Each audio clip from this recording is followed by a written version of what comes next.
당장 도망쳐. 쌍둥이 형제가 엄마의 침대에 달린 호출 비상벨 틈에서 꺼낸 쪽지에는 단 5글자와 이메일 주소 하나가 적혀 있었습니다. 엄마 일어나봐요. 엄마 제발.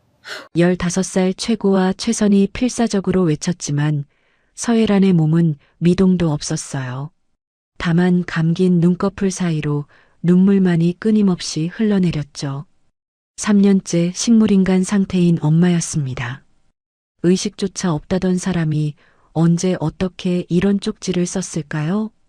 형제는 떨리는 손으로 엄마의 눈물을 닦아냈습니다. 과연 3년 전 그날 엄마에게 무슨 일이 있었던 걸까요? 잠깐 사연 시작하기 전에 구독과 좋아요 눌러주시면 그곳에 계신 여러분께 따뜻한 응원과 행운을 전하겠습니다. 자, 그럼 사연 시작하겠습니다. 30분 전이었습니다. 최고와 최선은 중환자실 유리창 너머에 서서 엄마를 바라보고 있었어요. 3년째 이어진 일상이었죠. 매일 저녁 연구실에서의 일과를 마치고 집으로 돌아가기 전 형제는 반드시 이곳에 들렀습니다. 엄마, 오늘도 우리 왔어요. 최고가 유리창에 손을 대며 작게 속삭였습니다. 최선도 형 옆에 나란히 서서 고개를 숙였어요. 대답 없는 엄마에게 인사를 건네는 것도 이제는 익숙한 의식처럼 느껴졌죠. 하얀 침대 위에 누운 서예란의 얼굴은 창백했습니다. 인공호흡기와 각종 링거줄에 연결된 채 미동도 없이 누워있는 모습이었어요. 3년 전 계단에서 떨어진 사고 이후 엄마는 단 한 번도 눈을 뜬 적이 없었습니다. 형, 가자. 최선이 형의 어깨를 툭 치며 말했습니다. 발길을 돌리려던 그 순간이었어요.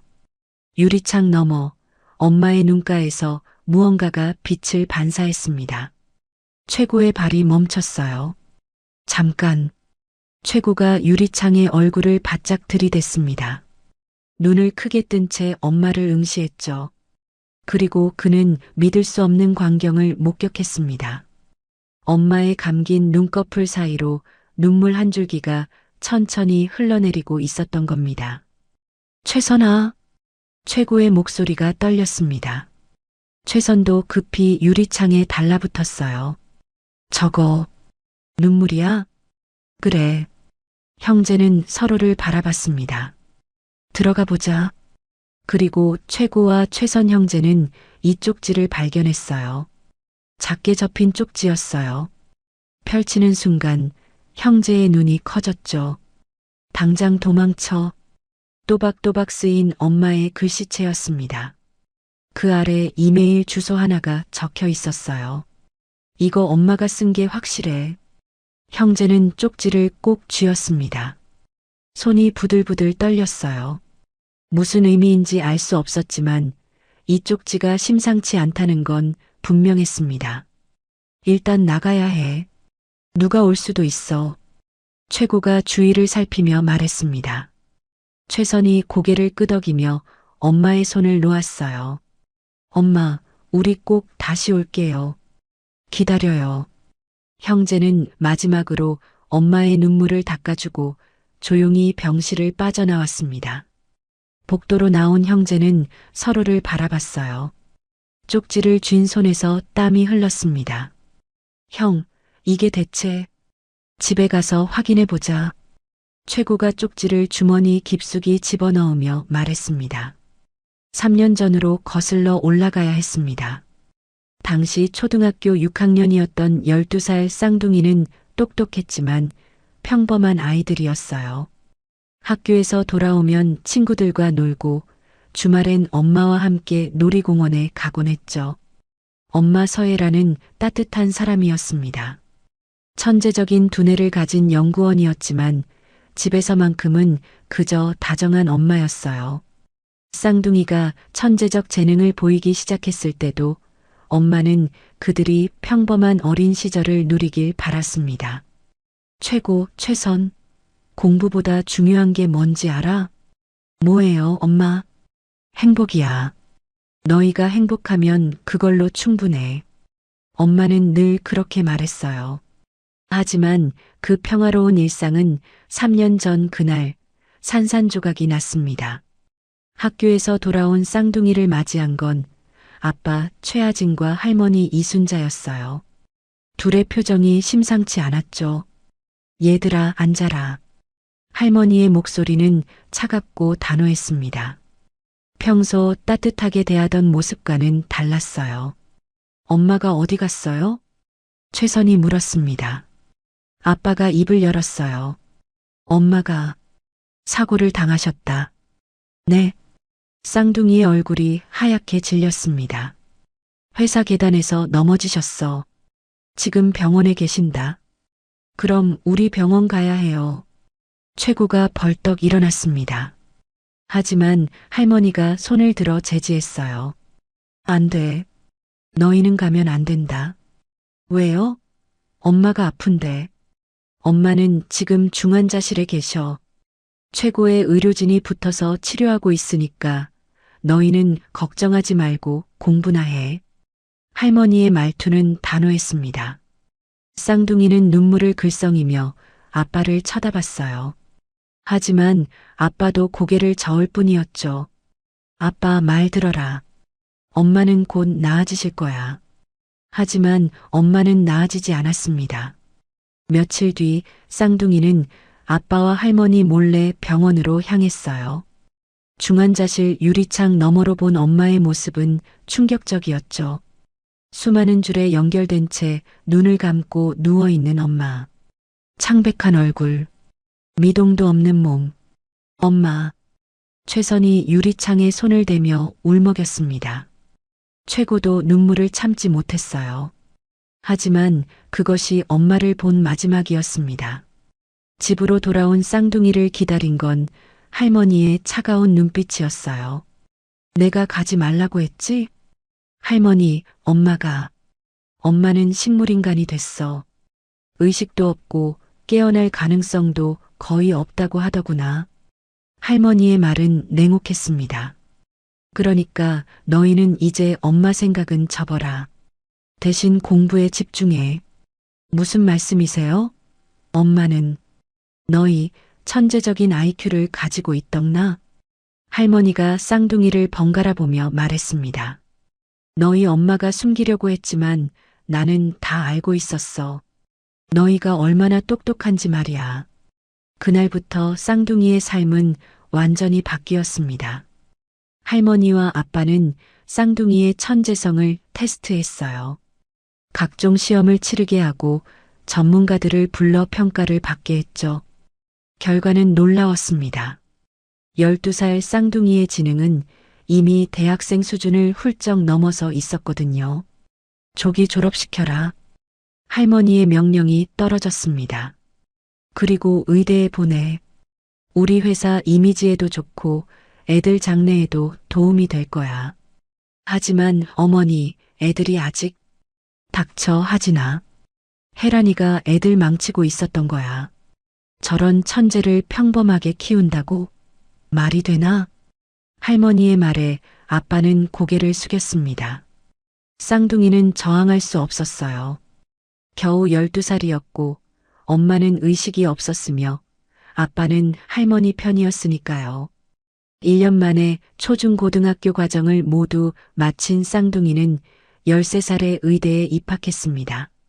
최연소 의대생이라는 타이틀과 함께요. 언론은 열광했어요.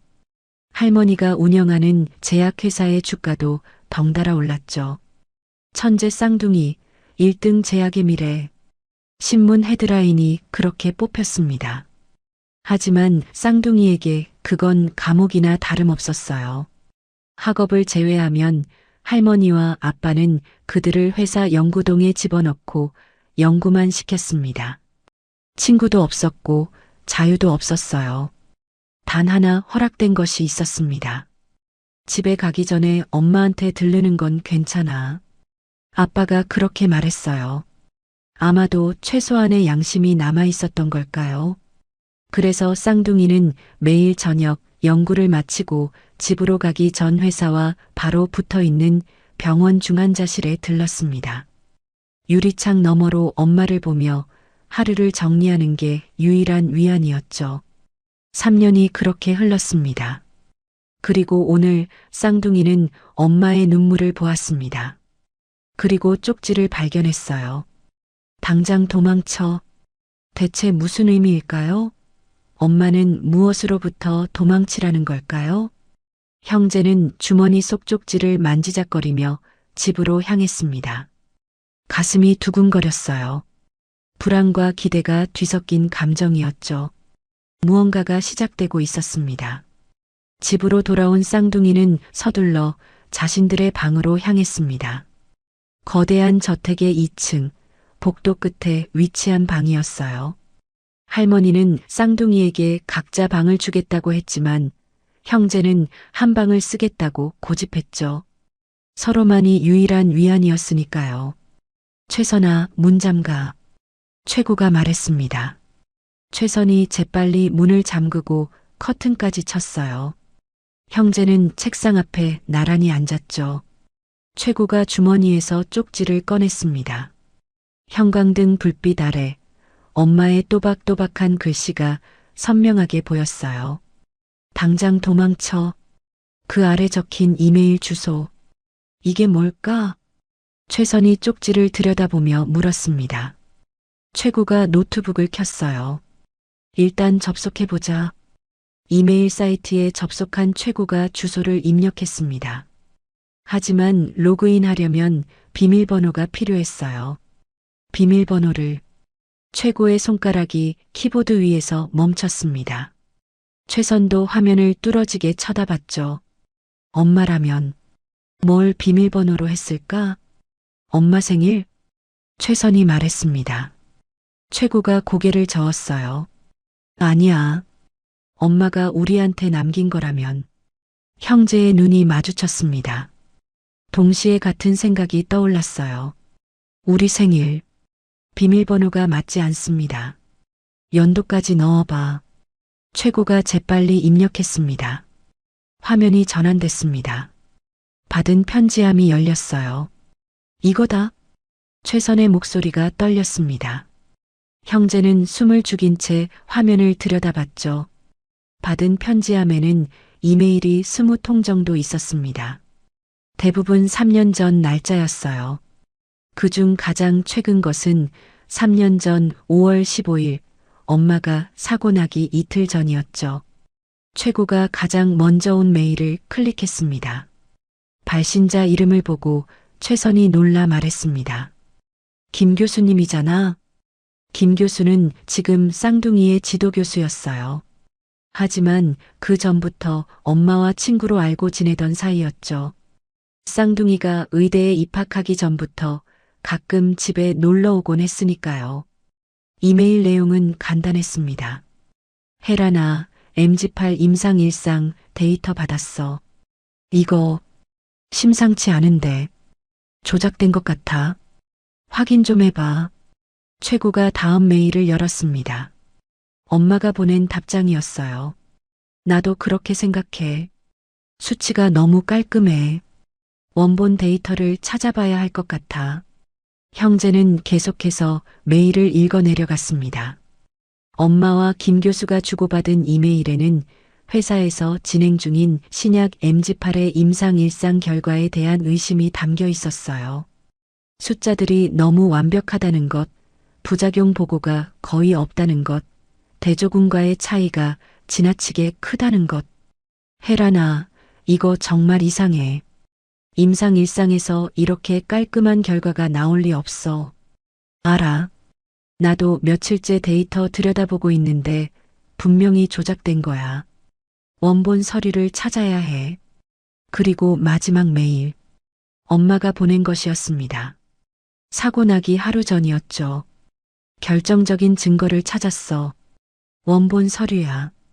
MG8 임상일상부터 모든 게 조작됐어. 내일 애들 아빠한테 말하려고. 모르고 있는 것 같아. 회사를 위해서라도 이 약은 출시하면 안 돼. 증거는 안전한 곳에 숨겨놨어. 김 교수의 답장은 없었습니다. 아마 엄마가 그 답장을 보기 전에 사고를 당한 걸까요? 형? 최선의 목소리가 떨렸습니다. 이거 할머니가 임상 결과를 조작한 거야? 최고가 고개를 끄덕였습니다. 입술을 깨물었어요. 그런 것 같아.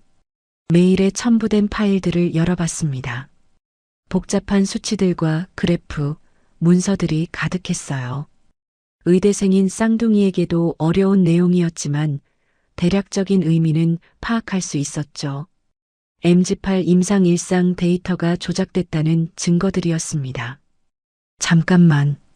최고가 뭔가 떠올랐다는 듯 다른 창을 열었습니다. 1등 제약 홈페이지에 접속했어요.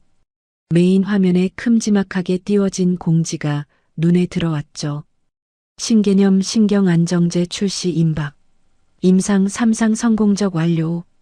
주가 사상 최고치 경신. 업계 1위 도약 목전. 이 약이잖아. 최선이 화면을 가리켰습니다. 최고가 천천히 고개를 끄덕였어요. 응. 3년 전 엄마가 조작을 발견했던 그 약. 지금 출시 직전까지 온 거야. 그럼 임상 1상부터 조작됐다는 건데 2상이랑 3상도 다 조작됐겠지. 최고의 목소리가 차갑게 가라앉았습니다. 주가가 최고치를 찍고 있다는 것, 투자자들이 몰려들고 있다는 것, 출시만 하면 회사가 업계 1위로 올라선다는 것. 할머니는 매일 저녁 식사 때마다 MG8 이야기만 나오면 눈이 반짝였습니다. 3년 동안 계속 조작을 이어간 거네. 최선의 얼굴이 창백해졌습니다. 형, 잠깐만. MG8이 어떤 약이라고 했지?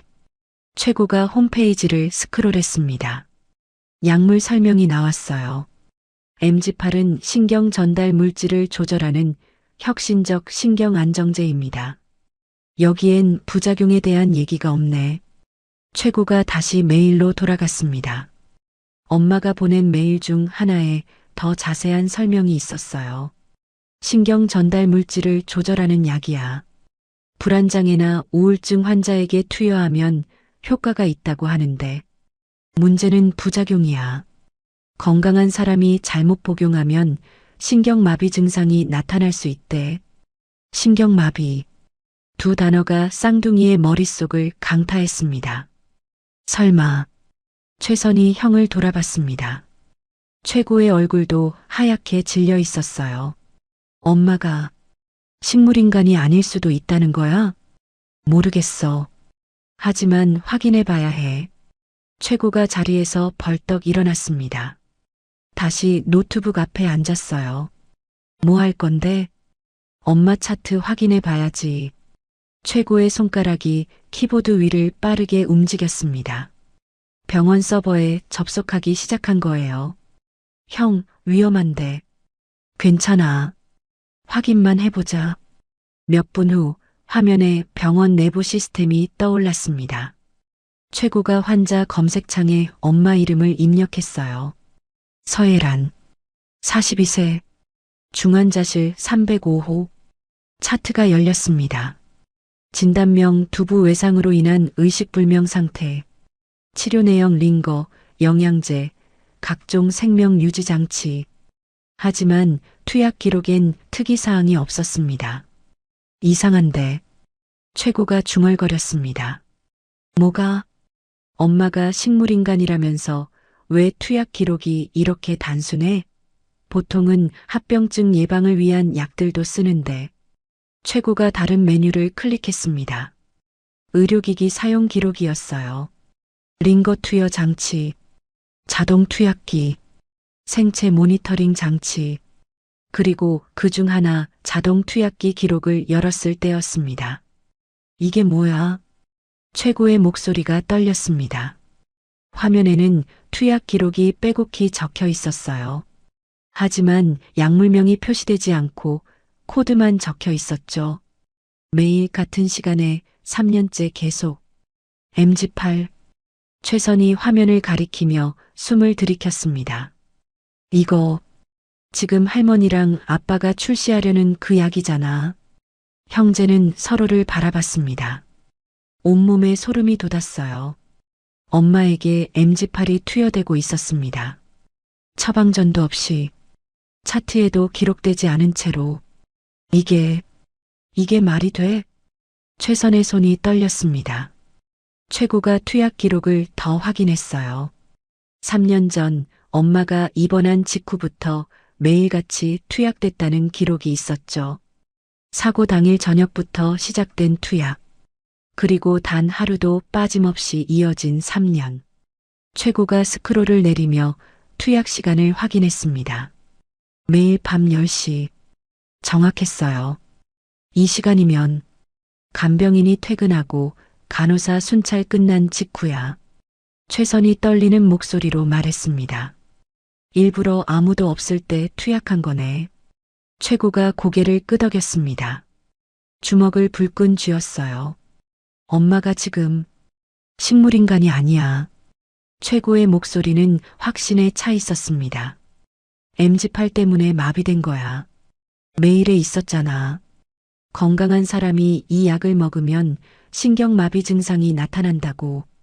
의식은 있지만 몸을 움직일 수 없는 거라고. 그럼 아까 엄마가 눈물 계속 흘린 건 우리 목소리를 들었던 거야. 우리가 손잡고 부르니까 반응한 거야. 최선의 눈에서 눈물이 흘러내렸습니다. 기쁨과 분노가 뒤섞인 눈물이었어요. 엄마는 살아 있었습니다. 의식도 있었어요. 3년 동안 모든 걸 듣고 보고 느끼면서도 단 한 번도 움직일 수 없었던 거죠. 할머니랑 아빠가 일부러 엄마한테 그 약을 준 거야? 최선이 떨리는 목소리로 물었습니다. 최고가 고개를 끄덕였습니다. 엄마가 MG8 임상 조작을 알아냈으니까 입을 막으려고. 그럼 사고도 설마 아빠도 알고 있는 건가? 사고가 아니었을 거야. 최고의 눈빛이 차갑게 가라앉았습니다. 형제는 한동안 말없이 앉아 있었어요. 머릿속이 복잡했습니다. 분노와 슬픔, 그리고 놀라움이 뒤엉켰죠. 얼마나 시간이 흘렀을까요? 최고가 먼저 입을 열었습니다. 최선아, 응, 우리 밝혀내야 해. 최고의 목소리는 단호했습니다. 엄마를 구해야 하고 할머니랑 아빠가 한 짓을 세상에 알려야 해. 최선이 고개를 끄덕였습니다. 눈물을 닦았어요. 그래, 그래야지. 위험할 거야. 할머니는 무서운 사람이야. 알아. 하지만 엄마를 위해서라면. 형제는 서로의 손을 꼭 잡았습니다. 그날 밤 쌍둥이는 잠들지 못했어요. 노트북 화면 앞에 앉아 엄마가 남긴 이메일들을 하나하나 읽어내려갔죠. MG8 임상 조작의 증거들을 머릿속에 새겼습니다. 그리고 결심했어요. 반드시 진실을 밝혀내겠다고. 엄마를 구하겠다고. 할머니와 아빠가 저지른 범죄를 세상에 알리겠다고. 새벽 3시가 넘어서야 형제는 노트북을 껐습니다. 침대에 누웠지만 눈은 감기지 않았어요. 천장을 바라보며 쌍둥이는 각자의 생각에 잠겼죠.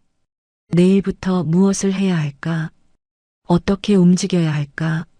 누구를 믿어야 할까? 그때 최선이 조용히 말했습니다. 형? 응? 무섭지 않아? 침묵이 흘렀습니다. 최고가 대답했어요. 무서워. 하지만 엄마가 더 무서웠을 거야. 3년 동안 혼자서. 최선이 고개를 끄덕였습니다. 그래, 우리가 해야지. 형제는 더 이상 말하지 않았습니다. 하지만 둘 다 알고 있었어요. 내일부터 그들의 싸움이 시작된다는 것을. 그리고 이 싸움은 목숨을 건 싸움이 될 거라는 것을요. 다음 날 아침 쌍둥이는 대학교로 향했습니다. 평소보다 일찍 집을 나섰어요. 할머니와 아빠가 깨어나기 전에 빠져나온 거죠. 고모도 보이지 않았습니다. 형, 괜찮을까? 최선이 걱정스럽게 물었습니다. 최고가 고개를 끄덕였어요. 어차피 우리 시간표 아무도 신경 안 써. 연구만 하면 되니까. 형제는 버스를 타고 대학교로 향했습니다. 한숨도 못 잤지만 눈은 또렷했죠. 오히려 너무 많은 생각 때문에 정신이 말똥말똥했습니다. 대학 캠퍼스는 이른 아침이라 한산했어요. 간간히 조깅하는 학생들과 청소하는 직원들만 보였죠. 쌍둥이는 의과대학 건물로 들어갔습니다. 3층으로 올라가 복도 끝에 있는 연구실 앞에 섰어요. 문패에 김민준 교수 연구실이라고 적혀 있었습니다. 교수님 계실까? 최선이 조심스럽게 물었습니다. 최구가 문을 노크했어요. 들어와. 안에서 낮은 목소리가 들려왔습니다. 문을 열고 들어서자 김 교수가 책상 앞에 앉아 논문을 읽고 있었어요. 50대 중반쯤 되어 보이는 그는 온화한 인상의 소유자였죠. 하지만 눈빛만큼은 날카로웠습니다. 왔구나, 얘들아. 아침부터 웬일이야? 김 교수가 안경 너머로 쌍둥이를 바라보며 물었습니다. 최선이 주위를 살폈어요. 다행히 연구실엔 아무도 없었죠. 교수님, 저희 얘기 좀 해야 할 게 있어요. 최고의 목소리가 떨렸습니다. 김 교수는 뭔가 심상치 않다는 걸 눈치챘는지 천천히 자리에서 일어났어요. 무슨 일인데? 앉아봐. 쌍둥이가 소파에 앉자 김 교수도 맞은편에 앉았습니다. 그래, 말해봐. 최고가 주머니에서 쪽지를 꺼냈습니다. 김 교수에게 건넸어요. 이걸 엄마 병실에서 찾았어요. 김 교수가 쪽지를 펼쳤습니다. 당장 도망쳐라는 글귀와 이메일 주소를 본 순간 그의 얼굴이 굳었어요. 이게 교수님, 엄마가 쓴 거예요. 비상벨 틈에 끼워져 있었어요. 최선이 말했습니다. 김 교수의 손이 미세하게 떨렸습니다. 한동안 쪽지를 들여다보던 그가 천천히 입을 열었어요. 접속해봤어? 네. 비밀번호는 저희 생일이었어요. 최고가 대답했습니다. 그 안에 교수님이랑 엄마가 주고받은 이메일이 있었어요. MG8 임상 조작에 대한 내용이요. 김 교수가 깊은 한숨을 내쉬었습니다. 안경을 벗어 책상 위에 놓았어요. 그래. 결국 너희가 알게 됐구나. 교수님도 알고 계셨어요? 최선이 물었습니다. 김 교수가 고개를 끄덕였습니다. 창밖을 바라보며 말을 이었어요. 3년 전이었지. 혜란이가 나한테 연락했어. 회사 신약 MG8 임상 결과가 이상하다고. 그의 목소리는 낮고 무거웠습니다. 나도 데이터를 받아서 봤는데 확실히 수상했어. 너무 완벽했거든. 임상시험에서 그렇게 깔끔한 결과가 나올 리 없는데 말이야. 그래서요? 혜란이가 원본 서류를 찾아보겠다고 했어. 조작됐다는 확실한 증거를 찾으면 남편한테 말하겠다고 했지. 김 교수가 쌍둥이를 바라봤습니다. 안타까운 눈빛이었어요. 그런데 그 다음 날 혜란이가 사고를 당했어. 최고가 주먹을 쥐었습니다. 사고가 아니었을 거예요. 나도 그렇게 생각해. 하지만 증거가 없었어. 김 교수가 쓸쓸하게 웃었습니다. 혜란이가 숨겨놨다던 원본 서류도 어디 있는지 몰랐고 나 혼자서는 아무것도 할 수 없었어. 1등 제약은 너무 큰 회사야. 이 회장은 정재계의 인맥이 어마어마하고 그래서 3년 동안 가만히 계셨던 거예요? 최선의 목소리에 원망이 묻어났습니다. 김 교수가 고개를 떨구었어요. 미안해. 정말 미안하다. 나도 겁이 났어. 침묵이 흘렀습니다. 최고가 먼저 입을 열었어요. 교수님, 저희 어제 엄마 차트 확인했어요. 뭐? 김 교수가 고개를 번쩍 들었습니다. 엄마한테 MG8이 투여되고 있었어요. 3년 동안 계속요. 뭐라고? 김 교수의 얼굴이 창백해졌습니다. 최선이 말을 이었어요. 그리고 어제 엄마가 눈물을 흘렸어요. 저희가 손을 잡고 부르니까요. 그게 무슨, 엄마는 식물인간이 아니에요. 최고의 목소리는 확신에 차 있었습니다. MG8 때문에 신경이 마비된 거예요. 의식은 있어요. 우리 말도 다 들어요. 하지만 몸을 움직일 수 없는 거죠. 김 교수가 의자 등받이에 깊이 기댔습니다. 숨이 막히는 듯 했어요. 맙소사. 그는 두 손으로 얼굴을 감쌌습니다. 어깨가 미세하게 떨렸어요. 3년 동안 혜란이가 그렇게. 한동안 아무도 말하지 않았습니다. 최고가 조용히 말했어요. 교수님, 도와주세요. 김 교수가 손을 내렸습니다. 충혈된 눈으로 쌍둥이를 바라봤어요. 뭘 어떻게? 임상 조작 증거를 찾아야 해요. 그리고 엄마한테 투약되는 약도 막아야 하고요. 하지만 도와주세요. 최선이 말했습니다. 김 교수가 쌍둥이를 번갈아 봤어요. 16살밖에 안 된 아이들이었지만 눈빛만큼은 어른보다 단단했죠. 너희들 위험해. 알아요. 하지만 엄마를 그냥 둘 순 없어요. 최고가 단호하게 말했습니다. 김 교수가 긴 한숨을 내쉬었습니다. 그리고 천천히 고개를 끄덕였어요. 알았어. 돕겠어. 쌍둥이의 얼굴이 환해졌습니다. 정말요? 응. 혜란이를 위해서라도 이번엔 끝까지 가야지.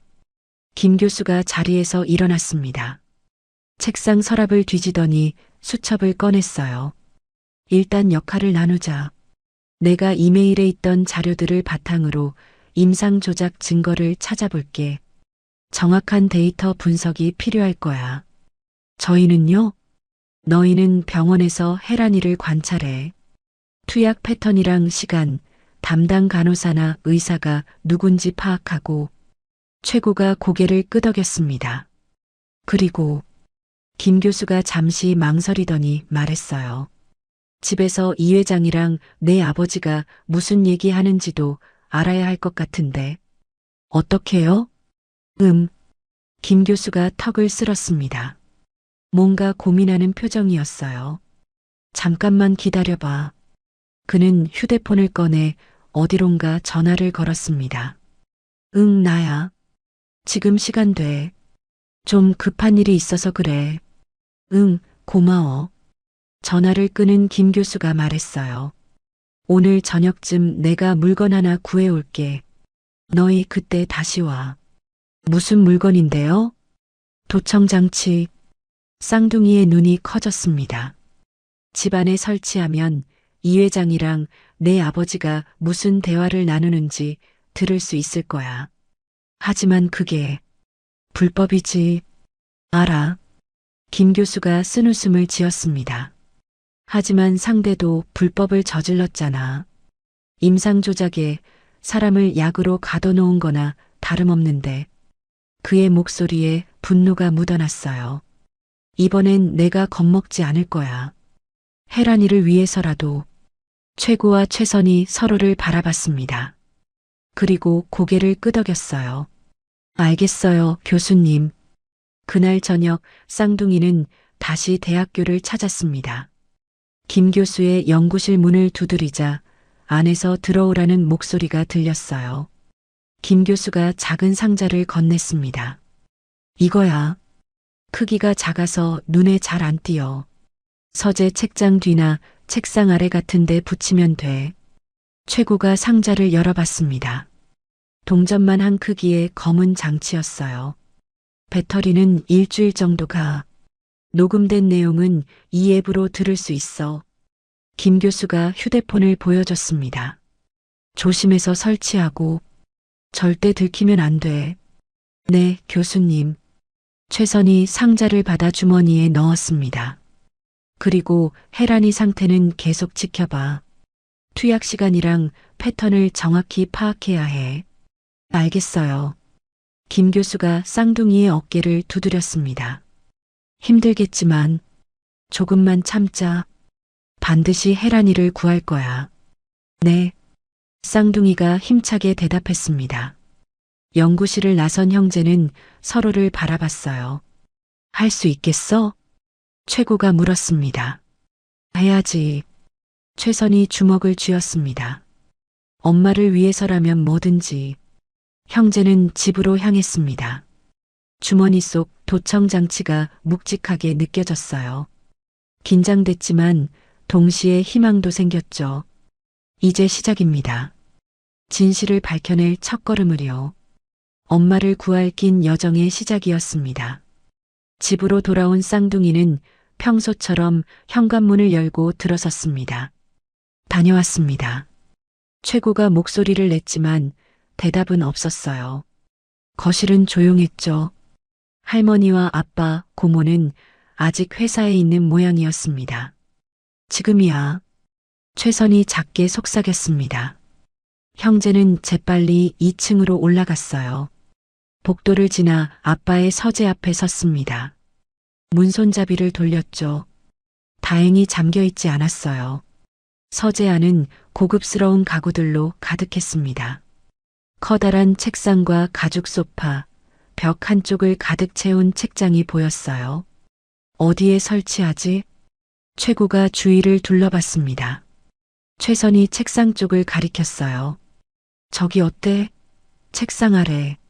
아니야. 너무 뻔해. 청소할 때 발견될 수도 있어. 최고가 고개를 저었습니다. 그리고 책장 쪽으로 다가갔어요. 책장 뒤쪽을 살폈습니다. 벽과 책장 사이에 좁은 틈이 있었죠. 여기다. 최고가 주머니에서 도청 장치를 꺼냈습니다. 조심스럽게 책장 뒤쪽 벽면에 붙였어요.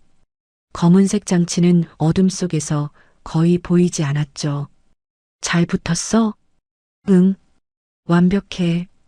최고가 휴대폰으로 앱을 실행했습니다. 신호가 잡혔어요. 테스트 해볼까? 최선이 작게 말했습니다. 안녕하세요. 휴대폰 화면에 음성 파형이 떴습니다. 녹음이 제대로 되고 있었어요. 좋아. 이제 나가자. 형제는 조용히 서재를 빠져나왔습니다. 문을 닫고 자신들의 방으로 향했죠. 방문을 잠근 최고가 침대에 털썩 주저앉았습니다. 휴?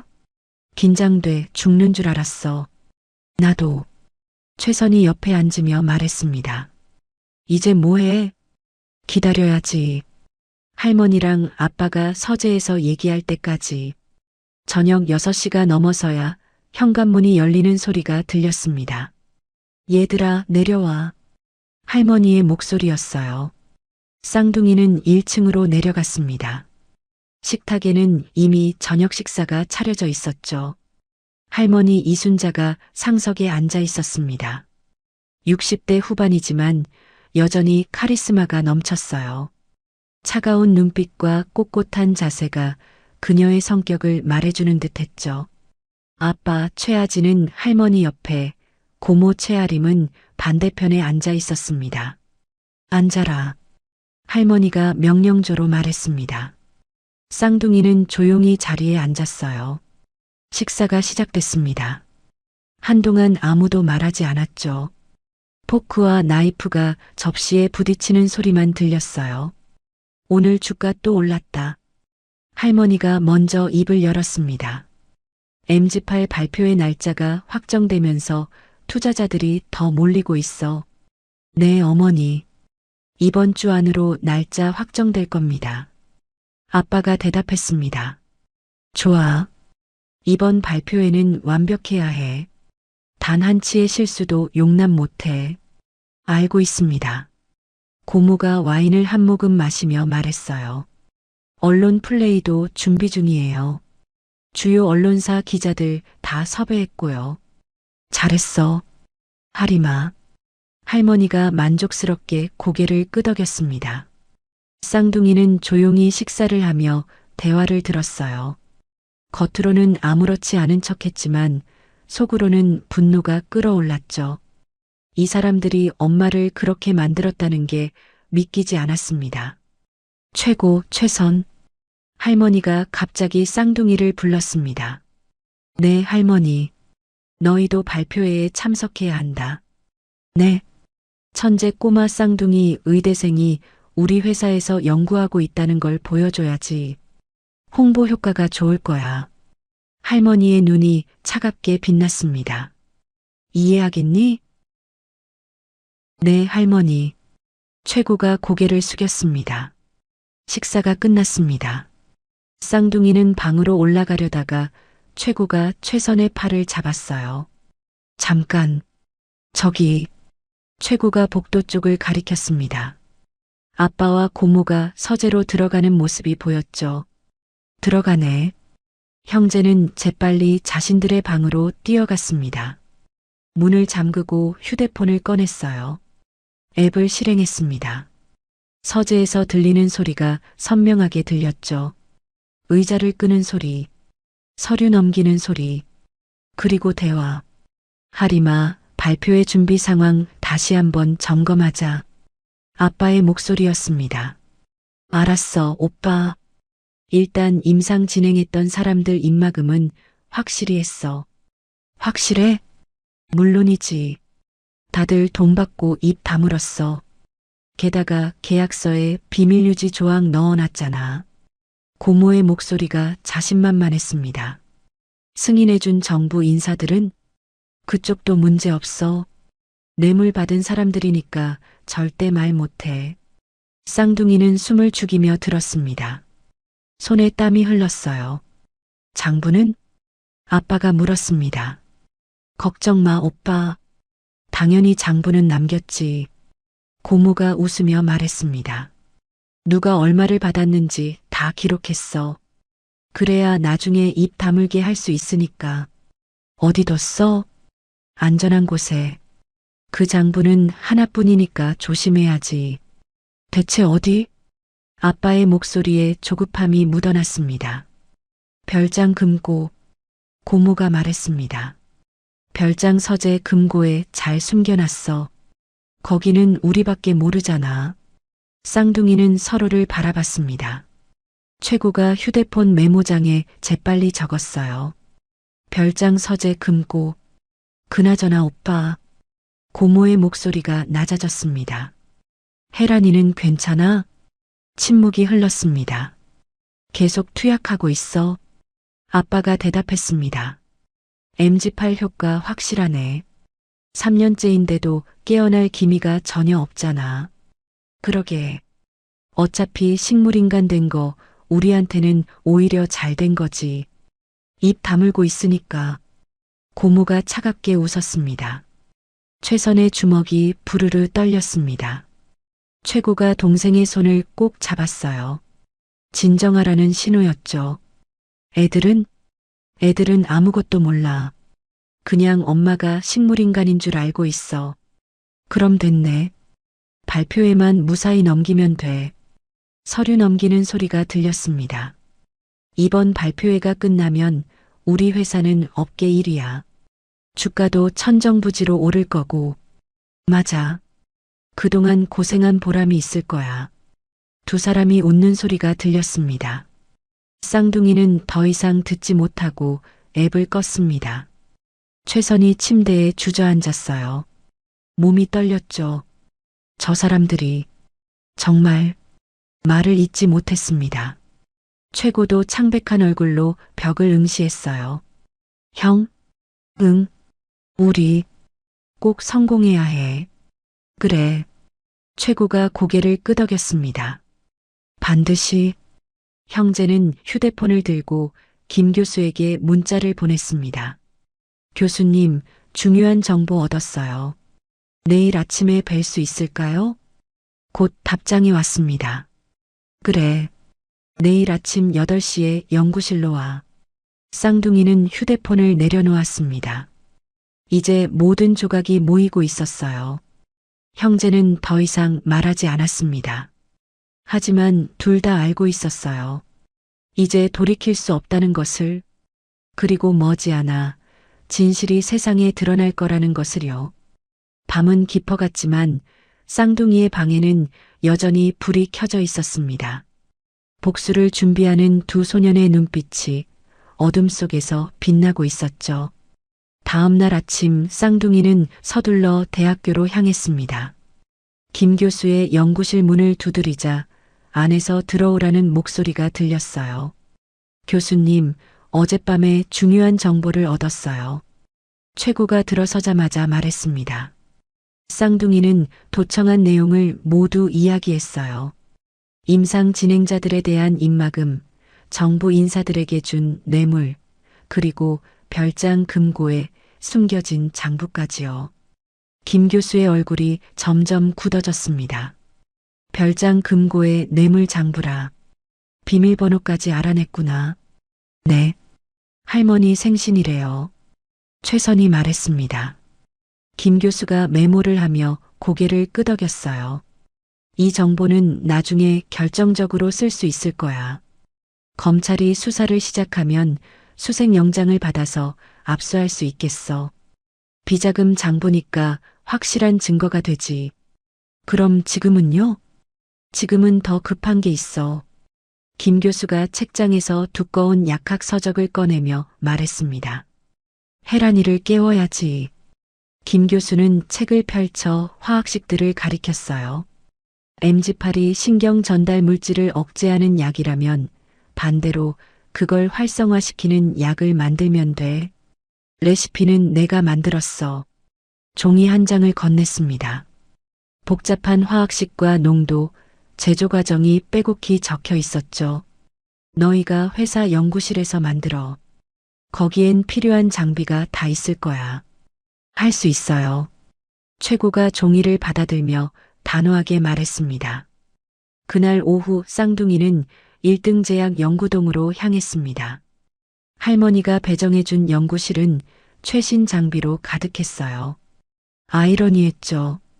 할머니가 쌍둥이를 가두기 위해 만든 공간이 이제 엄마를 구하는 장소가 될 거니까요. 아무도 없지? 최선이 복도를 살폈습니다.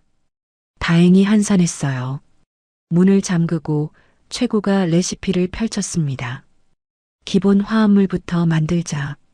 시약 보관함에서 필요한 화학물질들을 꺼냈어요. 최선은 비커와 정밀 저울을 준비했죠. 투명한 액체들을 섞자 미세하게 색이 변했습니다. 연한 푸른빛을 띤 용액이 비커 안에서 천천히 회전했어요.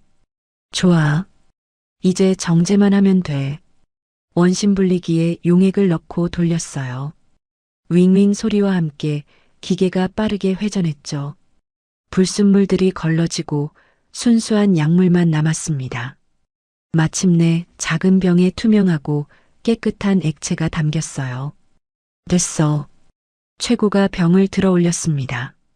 형광등 빛에 반사된 액체가 반짝였어요. 이걸로 엄마를 깨울 수 있어. 최선이 병을 바라보며 속삭였습니다. 오늘 밤부터 시작하자. 그날 밤 간호사 순찰이 끝난 직후였습니다. 쌍둥이는 조심스럽게 중환자실 문을 열고 들어갔어요. 엄마가 누운 침대로 다가갔죠. 엄마, 우리예요. 최고가 엄마의 손을 잡으며 속삭였습니다. 서예라는 여전히 눈을 감은 채 누워 있었어요. 최고가 주머니에서 작은 주사기와 해독제 병을 꺼냈습니다. 조심스럽게 약물을 빨아들였어요. 이제 괜찮아질 거예요. 링거 주입구에 바늘을 꽂고 천천히 해독제를 주입했습니다. 푸른빛 액체가 링거줄을 타고 올라가 엄마의 몸속으로 흘러들어갔어요. 쌍둥이는 숨을 죽이고 엄마를 바라봤습니다. 한참이 지났을까요? 엄마의 눈꺼풀이 미세하게 떨렸어요. 형, 봤어? 응. 그리고 엄마의 눈에서 눈물 한 방울이 흘러내렸습니다. 엄마, 우리 말 들려요? 최선이 떨리는 목소리로 물었습니다. 엄마의 눈꺼풀이 다시 떨렸어요. 마치 대답하는 것처럼요. 형제는 서로를 바라보며 눈물을 흘렸습니다. 조금만 기다려요. 꼭 깨워드릴게요. 3일째 되던 날 밤이었습니다. 매일 밤 해독제를 투여한 결과 드디어 엄마의 눈이 떠졌어요. 천천히, 아주 천천히 눈꺼풀이 열렸죠. 3년 만에 뜬 눈이었습니다. 엄마. 쌍둥이가 엄마의 손을 꼭 잡았습니다. 서예란의 눈동자가 천천히 움직이더니 쌍둥이를 향했어요. 눈물이 주르륵 흘러내렸죠. 입술이 미세하게 움직였습니다. 소리는 나지 않았지만 분명 무언가 말하려는 것 같았어요. 천천히 하세요, 엄마. 서두르지 마세요. 최고가 엄마의 이마를 쓰다듬었습니다. 마비가 조금씩 풀리기 시작했어요. 손가락이 움직였고 발가락도 꿈틀거렸죠. 일주일쯤 지났을 때 엄마는 마침내 말을 할 수 있게 됐습니다. 최고야. 최선아. 목소리는 가늘고 떨렸지만 분명한 엄마의 목소리였어요. 엄마. 쌍둥이가 엄마를 껴안았습니다. 세 사람 모두 눈물을 흘렸죠. 고마워. 우리 아들들. 얼마나 무서웠을까. 엄마가 떨리는 손으로 쌍둥이의 머리를 쓰다듬었습니다. 엄마가 더 무서웠을 거예요. 3년 동안 혼자서. 최고가 눈물을 닦으며 말했습니다. 엄마가 고개를 저었어요. 괜찮아. 이제. 괜찮아. 한동안 세 사람은 아무 말 없이 서로를 껴안고 있었습니다. 그러다 엄마가 조용히 물었어요. 너희 어떻게 알았어? 내가 깨어 있다는 걸? 쌍둥이는 그동안 있었던 일들을 모두 이야기했습니다. 쪽지를 발견한 것, 이메일을 확인한 것, 병원 차트를 해킹한 것, 김 교수와 협력한 것, 도청 장치를 설치한 것까지요. 엄마는 눈물을 흘리며 들었습니다. 정말 대단하구나. 우리 아들들. 엄마, 이제 말씀해 주세요. 최선이 엄마의 손을 잡으며 말했습니다. 3년 전에 무슨 일이 있었어요? 할머니랑 아빠가 왜 엄마를 이렇게 만든 거예요? 엄마의 얼굴이 어두워졌습니다. 천장을 바라보며 깊은 한숨을 내쉬었어요. 그날, 3년 전 그날 말이구나. 엄마의 이야기가 시작됐습니다. 나는 원래 1등 제약 연구원이었어. 너희 아빠를 만나기 전부터 그 회사에 있었지. 엄마의 목소리는 조용했지만 또렷했어요. 천재적인 두뇌는 너희가 나한테 물려받은 거야. 나도 어릴 때부터 똑똑하다는 소리를 들으며 자랐거든. 쌍둥이는 숨을 죽이고 들었습니다. 아빠와 결혼하고 너희가 태어났어. 나는 정말 행복했지. 너희가 천재적인 재능을 보이기 시작했을 때도 그냥 평범하게 키우고 싶었어. 어린 시절을 마음껏 즐기게 해주고 싶었거든. 엄마가 쓸쓸하게 웃었습니다. 그런데 3년 전 MG8 임상시험이 시작됐어. 나도 그 프로젝트에 참여하고 있었지. 임상 1상 결과를 보는 순간 이상하다는 걸 느꼈어. 너무 완벽했거든. 그래서 김 교수님한테 연락한 거예요? 최고가 물었습니다. 그래. 친구니까. 그 친구도 수상하다고 했어. 우리 둘이 조사를 시작했지. 엄마의 눈빛이 차가워졌습니다. 그리고 발견했어. 회사 서버 깊숙한 곳에 숨겨진 원본 데이터를. 진짜 임상 결과, 조작되지 않은 순수한 데이터 말이야. 뭐가 있었는데요? 최선이 물었습니다. 엄마의 목소리가 떨렸어요. 끔찍한 내용들이었어. 부작용으로 신경마비가 온 환자들, 심지어 사망한 사람도 있었어. 하지만 그 모든 게 은폐됐고 데이터가 조작됐지. 쌍둥이의 얼굴이 창백해졌습니다. 나는 그 원본 서류들을 인쇄했어. 회사 연구실에 두고 집으로 왔지. 엄마가 눈을 감았습니다. 그날 밤 너희 아빠한테 말했어. 3년 전 그날 밤 거실에는 서예란과 최아진만 남아 있었습니다. 쌍둥이는 이미 잠든 후였어요. 여보, 얘기 좀 해야겠어. 서예란이 남편을 불러 세웠습니다. 표정이 심각했죠. 무슨 일이야? 최아진이 소파에 앉으며 물었습니다. 서예란이 남편 맞은편에 앉았어요. 손을 꼭 쥔 채 말했죠. MG8 임상 결과 조작됐어. 뭐? 최하진의 얼굴이 굳었습니다. 원본 데이터를 찾았어. 부작용으로 신경마비가 온 환자들, 사망자까지 나왔는데 다 은폐됐더라고. 서예란의 목소리는 단호했습니다. 어머니랑 하림이가 조작하고 있는 것 같아. 회사를 위해서라도 이 약은 출시하면 안 돼. 당장 중단해야 해. 최하진은 한동안 말이 없었습니다. 표정을 읽을 수 없었어요. 그럴 리 없어. 뭐? 어머니가 그런 일을 하실 리 없어. 뭔가 오해가 있는 거야. 최하진이 고개를 저었습니다. 오해가 아니야. 원본 데이터를 직접 봤어. 서예란이 목소리를 높였습니다. 진정해, 혜란아. 최하진이 일어나 아내의 어깨에 손을 올렸어요. 내가 확인해 볼게. 어머니한테 직접 물어보고. 하진아, 이건 심각한 문제야. 사람들이. 알아. 최하진이 아내의 손을 잡았습니다. 그래서 증거가 필요해. 내가 본 그 원본 데이터 보여줄 수 있어? 서예라는 남편의 눈을 바라봤어요. 그 눈빛에서 진심을 읽었습니다. 아니, 읽었다고 믿었죠. 회사 연구실에 있어. 그럼 내일 가져와 줄 수 있어? 응.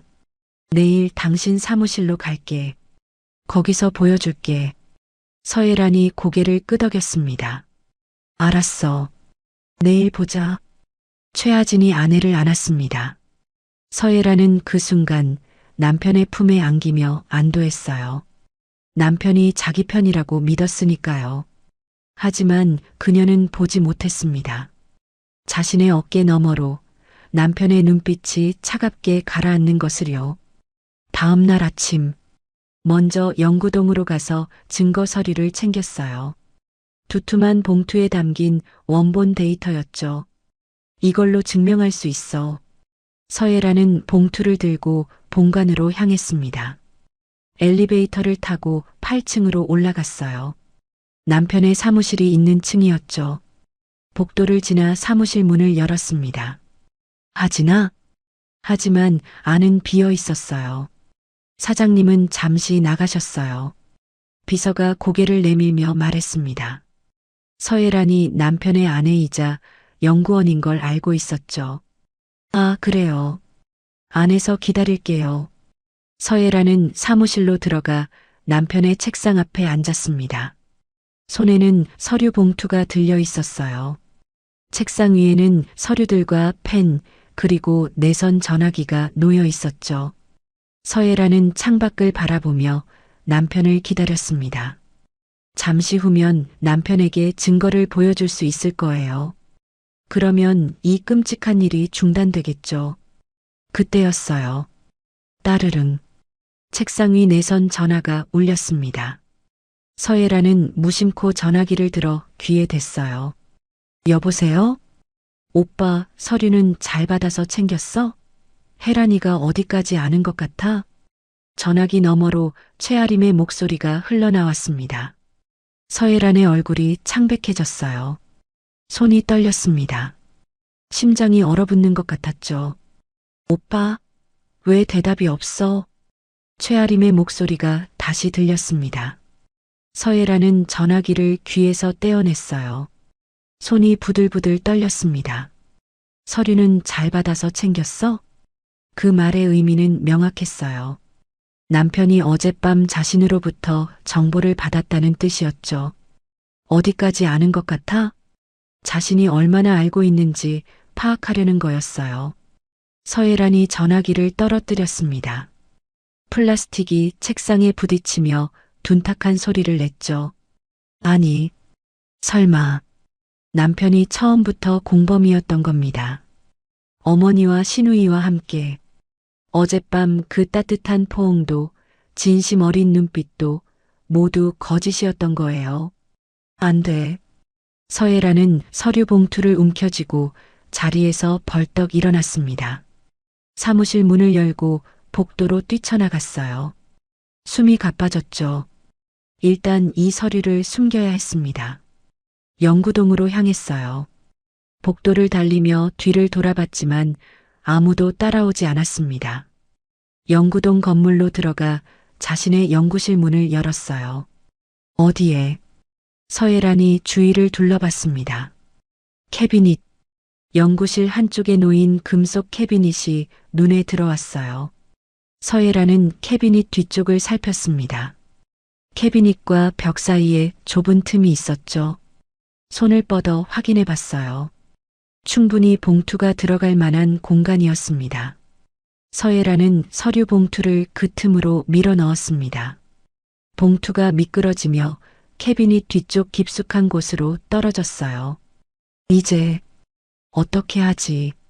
서예란이 떨리는 목소리로 중얼거렸습니다. 증거는 숨겼지만 이제 어떻게 해야 할까요? 한편 최아림은 전화를 끊고 이상함을 느꼈습니다. 오빠 목소리가 아니었어요. 여자 목소리였죠. 설마 혜란이? 최아림은 급하게 복도로 나왔습니다. 오빠 사무실 쪽으로 달려갔어요. 복도에서 최아진과 마주쳤습니다. 오빠, 왜 그래? 방금 오빠 사무실로 전화했는데 여자가 받았어. 목소리가 혜란이 같았어. 뭐? 최아진의 얼굴이 굳었습니다. 내가 서류는 잘 챙겼냐고 물어봤는데 아무 말 없이 전화를 떨어뜨리더라고. 그리고 연결이 끊겼어. 최아림의 목소리가 다급했습니다. 들킨 거야. 우리가 공모한 거 알았을 거야. 최아진이 주먹을 쥐었어요. 증거는? 증거 가지고 왔을까? 오늘 보여준다고 했잖아. 분명 가지고 왔을 거야. 찾아야 해. 당장. 두 사람은 서둘러 사무실로 향했습니다. 하지만 이미 서예란은 사라진 뒤였어요. 어디 갔지? 최아진이 복도를 둘러봤습니다. 연구실 아닐까? 증거를 숨기러 갔을 거야. 가보자. 서예란은 연구실을 빠져나와 본관으로 향했어요. 일단 건물을 벗어나야 했습니다. 안전한 곳으로 가야 했죠. 계단을 이용하기로 했어요. 엘리베이터는 위험했습니다. 누가 탈지 모르니까요. 계단문을 열고 들어섰습니다. 콘크리트 벽과 차가운 금속 난간만이 있는 공간이었어요. 숨을 헐떡이며 계단을 내려갔습니다. 구두굽이 계단에 부딪히며 딱딱 소리를 냈죠. 4층 계단참에 이르렀을 때였어요. 혜란아. 위에서 남편의 목소리가 들렸습니다. 서예란은 멈춰 섰어요. 천천히 고개를 들었죠. 최아진이 5층 계단참에 서 있었습니다. 차가운 표정이었어요. 어디 가는 거야? 비켜요. 서예란의 목소리가 떨렸습니다. 얘기 좀 하자. 진정하고. 최아진이 천천히 계단을 내려오기 시작했습니다. 진정하라고? 당신도 공범이었잖아. 서예란이 소리쳤어요. 사람들이 죽었어. 부작용으로 신경마비가 오고 사망자까지 나왔는데 다 은폐했잖아. 혜란아. 어머니랑 신우이랑 짜고 날 속였어. 어젯밤 그 따뜻한 말들도 다 거짓말이었지. 서예란의 눈에서 눈물이 흘러내렸습니다. 최아진이 계단을 더 내려왔어요. 이제 바로 위층 계단참에 있었죠. 넌 잘 몰라, 혜란아. 뭘 몰라? 사람들 죽인 거 모른다고? 회사를 위해서 어쩔 수 없었어. MG8이 성공하면 우리 회사는 업계 1위가 돼. 수천억이 들어와. 최아진의 목소리는 차가웠습니다. 그게 사람 목숨보다 중요해? 중요하지. 회사가 살아야 수천 명의 직원들이 먹고 살아. 몇 명의 희생으로 수천 명을 살리는 거야. 미쳤어. 당신 미쳤어. 서예란이 계단을 내려가려고 했습니다. 증거는 어디 뒀어? 최아진이 물었습니다. 몰라. 혜란아, 말해. 어디 숨겼어? 절대 안 알려줘. 서예란이 계단을 빠르게 내려가기 시작했어요. 최아진이 뒤따라 내려왔습니다. 3층 계단참. 서예란이 난간을 잡고 방향을 틀었어요. 그때였습니다. 혜란아. 최아진이 서예란의 팔을 붙잡았습니다. 나요. 서예란이 팔을 뿌리쳤어요. 진정하고 얘기하자고. 나요. 두 사람이 계단참에서 실랑이를 벌였습니다. 서예란이 남편의 손을 뿌리치려고 몸을 비틀었어요. 그 순간 최아진의 손이 서예란의 어깨를 밀었습니다. 강하게. 서예란의 몸이 뒤로 젖혀졌어요. 발이 계단 모서리를 헛디뎠습니다. 중심을 잃은 몸이 공중으로 떠올랐죠. 으악! 서예란이 비명을 지르며 계단 아래로 굴러떨어졌습니다. 몸이 계단을 굴러 내려갔어요. 머리가 난간에 부딪혔고 팔다리가 꺾였죠. 2층 계단참까지 굴러 떨어진 서예란은 움직이지 않았습니다. 머리에서 피가 흘러나왔어요. 바닥에 붉은 웅덩이가 번져갔죠. 최아진은 계단 위에서 그 모습을 내려다봤습니다.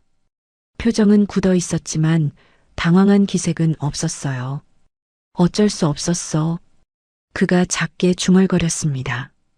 그리고 휴대폰을 꺼내 119에 전화를 걸었어요. 여보세요? 사고가 났습니다. 1등 제약 본관 3층 계단에. 차가운 목소리였습니다.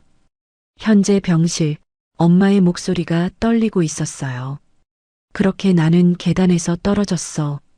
머리를 심하게 부딪혔고 의식을 잃었지. 쌍둥이는 엄마의 손을 꼭 잡고 있었습니다. 눈물이 흘러내렸어요.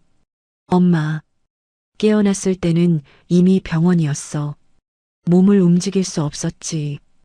아마 그때부터 MG8을 투약했을 거야. 엄마가 천장을 바라봤습니다.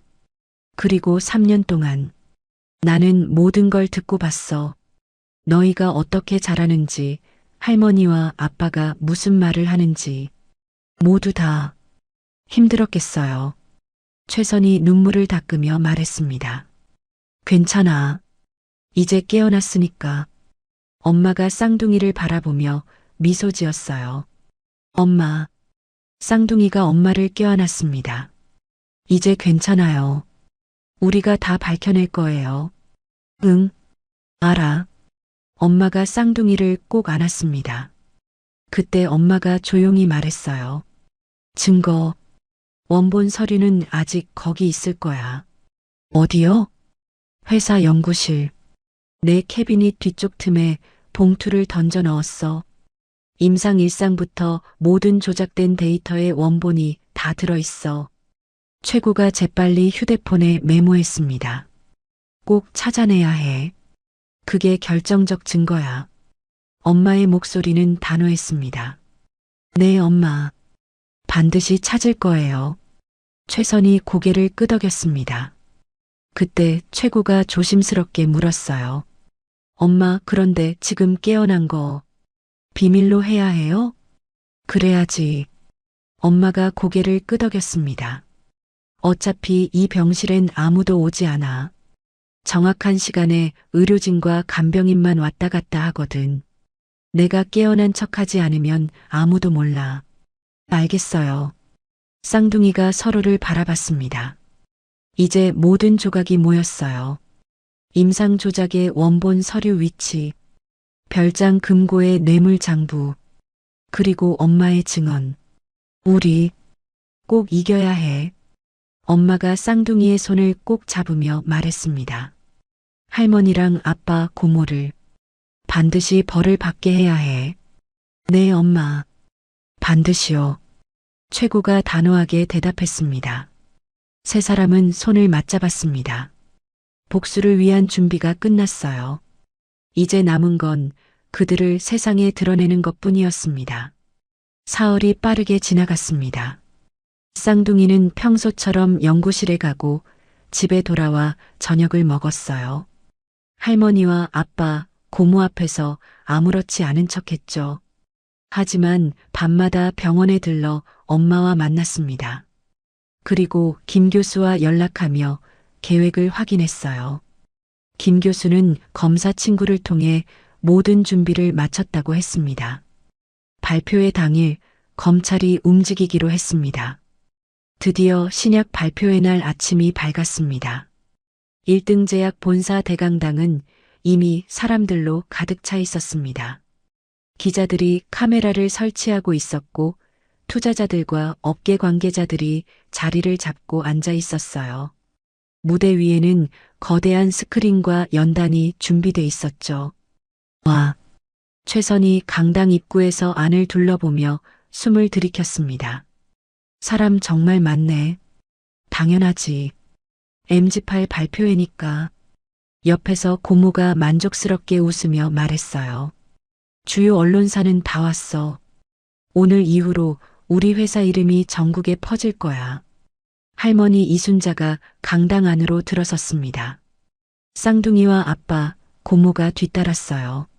무대 뒤편 VIP석으로 안내됐습니다. 할머니와 고모, 그리고 주요 임원들이 앉을 자리였죠. 최고, 최선. 너희는 저기 앞쪽에 앉아. 할머니가 무대 바로 앞 특별석을 가리켰습니다. 언론에 잘 보이는 자리야. 카메라에 잘 나올 거야. 네, 할머니. 쌍둥이는 지정된 자리로 갔습니다. 일렬로 늘어선 기자들의 카메라가 보였어요. 최고가 주머니 속 휴대폰을 확인했습니다. 김 교수에게서 문자가 와 있었어요. 검찰 대기 중. 발표 시작하면 움직여. 준비돼 있어. 최고가 최선에게 휴대폰을 보여줬습니다. 최선이 작게 고개를 끄덕였어요. 오전 10시. 조명이 어두워지고 무대에 스포트라이트가 켜졌습니다. 쌍둥이의 아빠 최하진이 무대 위로 올라왔어요. 깔끔한 정장 차림에 자신감 넘치는 표정이었죠. 연단 앞에 선 그가 마이크를 잡았습니다. 이 신약으로 1등 제약은 업계 1위로 도약할 것이며 대한민국 제약 산업의 새 역사를 쓸 것입니다. 박수가 터져 나왔습니다. 최하진이 물을 한 모금 마셨어요. 테이블 위에 놓인 생수병을 집어들었죠. 최고와 최선은 그 모습을 지켜봤습니다. 발표가 마무리됐습니다. 이상으로 MG8 소개를 마치겠습니다. 질문 있으시면 받겠습니다. 최하진이 말했습니다. 기자들의 손이 일제히 올라갔어요. 그때였어요. 최선이 손을 들었습니다. 사회자가 놀란 표정으로 쌍둥이를 바라봤어요. 기자석이 아닌 곳에서 손이 올라간 거였죠. 저기, 질문 있습니다. 최선이 일어서며 말했습니다. 최하진이 아들을 바라봤어요. 눈썹이 미세하게 올라갔죠. 최선아, 뭐 하는 거야? 무대 뒤 VIP석에서 할머니의 목소리가 들렸습니다. 하지만 최선은 아랑곳하지 않았어요. 아빠, 최선이 최하진을 똑바로 바라보며 말했습니다. 강당이 갑자기 조용해졌어요. 모든 시선이 최선에게 쏠렸죠. 카메라들이 일제히 최선을 향했습니다. 방금 아빠가 마신 물에 최선의 목소리가 강당에 울려 퍼졌습니다. 오늘 발표하신 약이 들어있어요. 순간 강당이 술렁거리기 시작했습니다. 최하진의 얼굴이 창백해졌어요. 뭐라고? 아빠가 방금 마신 생수병에 MG8을 타뒀어요. 최선이 차갑게 말했습니다. 최하진이 손에 들고 있던 생수병을 내려다봤어요. 손이 떨렸습니다. 이게 무슨... 기자들이 웅성거리기 시작했습니다. 카메라 셔터 소리가 요란하게 터져 나왔어요. 최선아, 당장 그만둬. 할머니가 벌떡 일어서며 소리쳤습니다. 하지만 최고가 일어섰어요. 할머니. 최고가 할머니를 바라보며 말했습니다. 이 약은 건강한 사람이 먹으면 신경마비가 오는 약이에요. 증상에 맞는 사람이 먹어도 올 수 있고요. 뭐라고? 청중들이 놀라며 소리쳤습니다. 임상 일상부터 모든 데이터가 조작됐어요. 부작용으로 신경마비가 온 환자들, 심지어 사망자도 있었는데 다 은폐했죠. 최고의 목소리는 단호했습니다. 그리고 그 약을 3년 동안 식물인간인 줄 알았던 우리 엄마한테 투약했어요. 강당이 술렁거렸습니다. 최하진이 무대 위에서 비틀거렸어요. 얼굴이 새하얗게 질렸죠. 최하진이 목구멍에 손을 집어넣으려고 했어요. 하진아, 정신 차려. 할머니가 소리쳤습니다. 당장 구급차 불러. 고모가 휴대폰을 꺼내며 외쳤어요. 그 순간이었습니다. 강당 뒤편 문이 벌컥 열렸어요. 정장을 입은 사람들이 일제히 들어왔습니다. 배지를 꺼내 보이며 외쳤죠. 검찰입니다.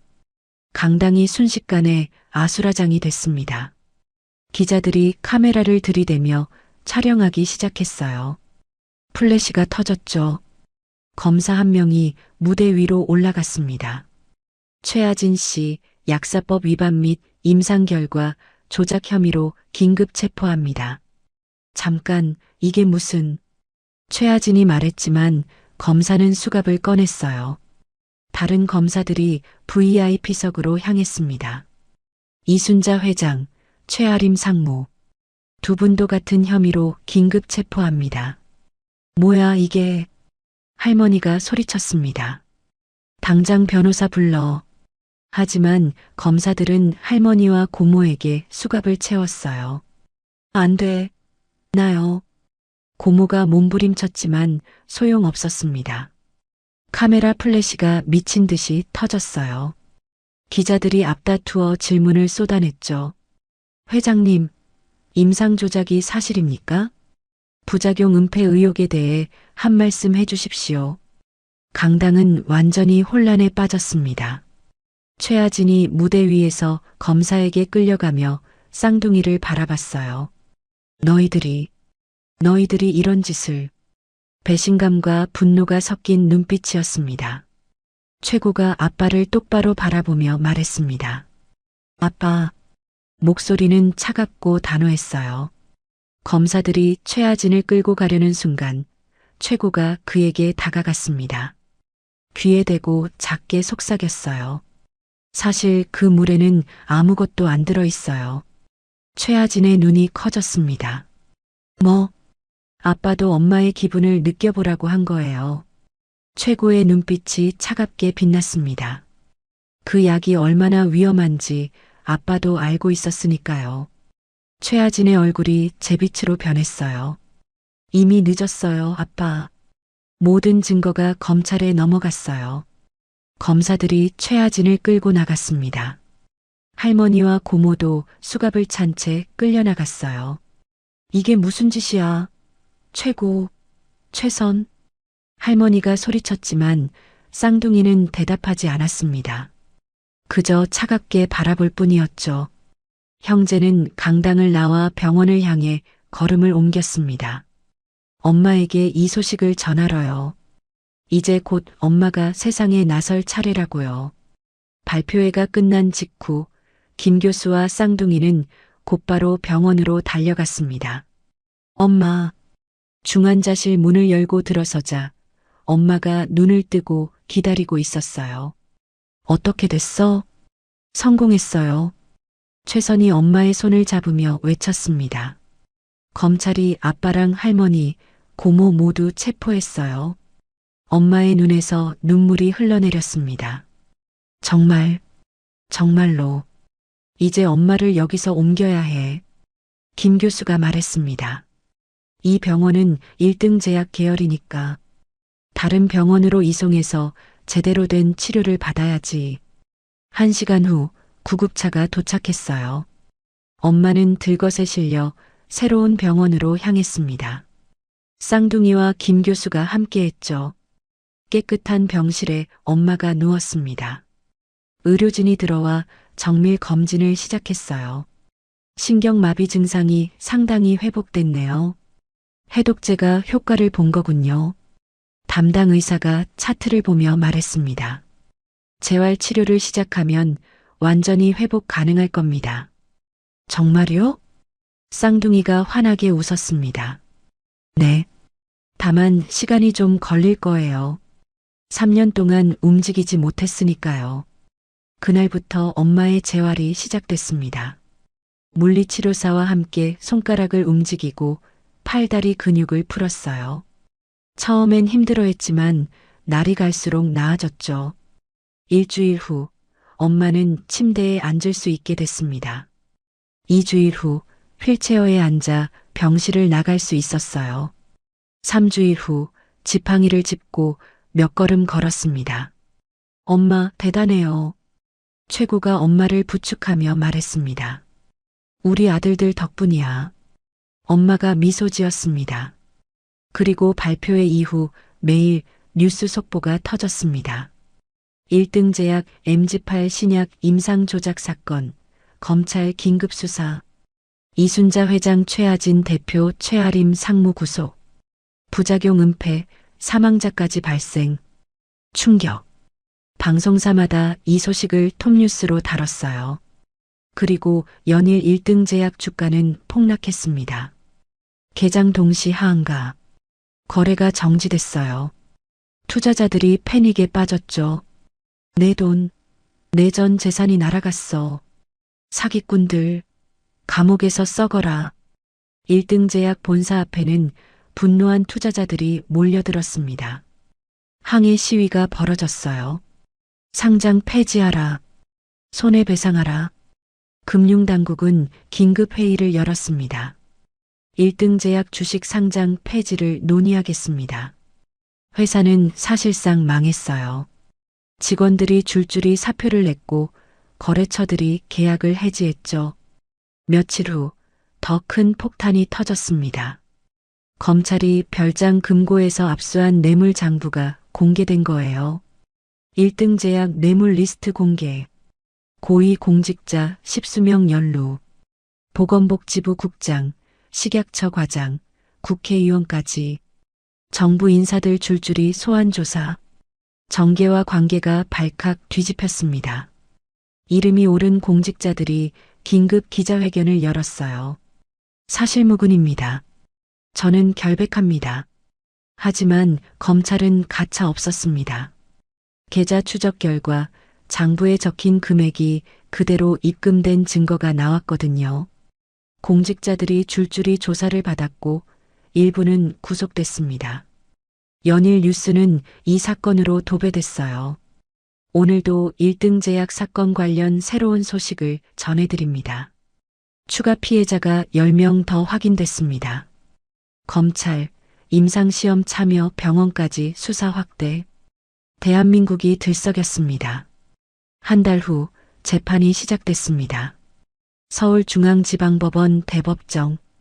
방청 석은 사람들로 가득 찼어요.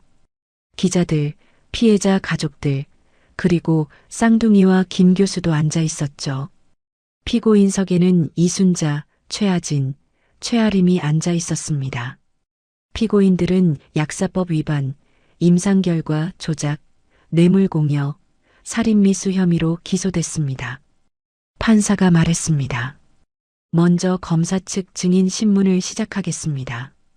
검사가 일어섰어요. 증인 서혜란 씨를 신청합니다. 법정문이 열렸습니다. 휠체어를 탄 서혜란이 들어왔어요. 쌍둥이가 휠체어를 밀고 있었죠. 방청석이 술렁거렸습니다. 저분이 3년 동안 식물인간으로. 서혜란이 증인석 앞에 섰습니다. 쌍둥이는 방청석으로 돌아갔어요. 선서를 마친 서혜란이 천천히 입을 열었습니다. 서혜란은 모든 것을 증언했습니다. 임상 조작의 과정, 은폐된 부작용, 사망 사건까지요. 재판은 석 달간 이어졌습니다. 여러 증인이 나왔고 증거가 제출됐어요. 마침내 선고일이 왔습니다. 피고인 이순자. 판사가 판결문을 읽기 시작했습니다. 약사법 위반, 임상결과 조작, 뇌물공여, 살인미수 교사 혐의로 징역 20년을 선고한다. 피고인 최아진. 같은 혐의로 징역 20년을 선고한다. 피고인 최아림. 같은 혐의로 징역 15년을 선고한다. 판사가 의사봉을 내려쳤습니다. 방청석에서 박수가 터져나왔어요. 쌍둥이는 엄마의 손을 꼭 잡았습니다. 세 사람 모두 눈물을 흘렸죠. 끝났어요, 엄마. 응, 이제 끝났구나. 엄마가 쌍둥이를 껴안았습니다. 피고인들은 죄수복을 입은 채 법정을 빠져나갔어요. 최하진이 마지막으로 쌍둥이를 돌아봤습니다. 하지만 쌍둥이는 그를 바라보지 않았어요. 이미 그는 그들의 아빠가 아니었으니까요. 김 교수가 쌍둥이와 엄마를 데리고 법원을 빠져나왔습니다. 밖에는 따뜻한 햇살이 내리쬐고 있었어요. 3년 만에 맞는 자유였습니다. 진정한 자유였죠. 한 달 후, 세 사람은 제주도의 작은 집으로 이사했습니다. 바다가 보이는 조용한 마을이었어요. 기자들도 찾아오지 않았죠. 쌍둥이는 온라인으로 강의를 들으며 학업을 이어갔습니다. 엄마는 매일 바닷가를 산책하며 재활을 계속했어요. 평화로운 시간이었습니다. 하지만 쌍둥이와 엄마에게는 해야 할 일이 남아 있었어요. 엄마, 우리 MG8 다시 만들어요. 어느 날 저녁 최고가 말했습니다. 제대로 된 약으로요. 엄마가 쌍둥이를 바라봤습니다. 피해자들한테 속죄하고 싶어요.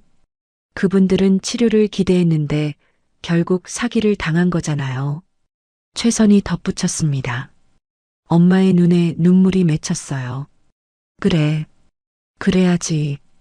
그날부터 세 사람은 연구를 시작했습니다. 김 교수의 도움으로 중견 제약사 한 곳과 연결됐어요. 정직하기로 유명한 회사였죠. 이 약, 정말 가능성이 있네요. 제약사 연구소장이 자료를 보며 감탄했습니다. 하지만 임상시험은 투명하게 진행돼야 합니다. 엄마가 단호하게 말했습니다. 당연하죠. 제3자 감독하에 진행하겠습니다. 계약이 체결됐어요. 2년이 흘렀습니다. 임상 1상, 2상, 3상 모두 투명하게 진행됐어요. 외부 전문가들이 감독했고 모든 데이터가 공개됐죠. 결과는 놀라웠습니다. 부작용은 거의 없었고 효과는 뛰어났어요. 진짜 환자들에게 도움이 되는 약이었죠. 식약처 승인 났습니다. 제약사에서 연락이 왔습니다. 출시 준비 시작하겠습니다. 드디어 새로운 MG8이 세상에 나왔습니다. 이름은 바뀌었어요. 뉴라이프. 언론이 다시 주목했습니다. 1등 제약 스캔들 피해자들이 만든 기적의 신약. 서해란 쌍둥이 모자, 정직한 약으로 속죄. 환자들 정말 효과 있어요. 감사합니다. 처방받은 환자들로부터 감사 편지가 쏟아졌어요. 일상생활을 할 수 있게 되었어요. 정말 고맙습니다. 부작용 없이 치료받고 있습니다. 엄마는 편지를 읽으며 눈물을 흘렸습니다. 우리가 해냈구나. 네, 엄마.